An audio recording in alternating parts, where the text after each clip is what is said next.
साईं तव्हांजी जेको आहे कारोबार वारी ऐं पढ़ाई जे लाइ जेका सलाह आहे न कुझु माण्हुनि खे नाहे वणी इन लाइ छा चवंदो मज़ेदार आहिनि पंहिंजा माण्हू दिलबर आहिनि पोइ वरी सलाह मटायूं था संगत खे सलाह न वणे न त सलाह मटाइजे सलाह मटायूं था मुंहिंजे ख़्याल में हाणे सिंध जा नौजवान हीअं कनि त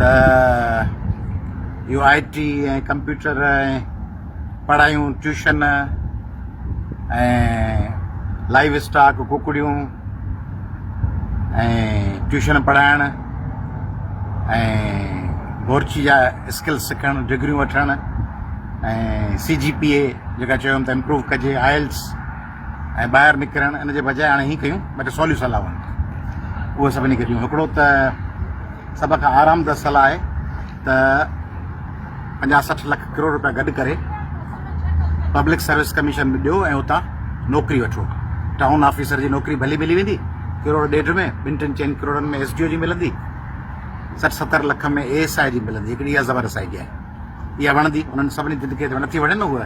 कारोबार वारी ॿाहिरि वञणु स्कॉलरशिप वारी नथी वणे त इहा भली आहे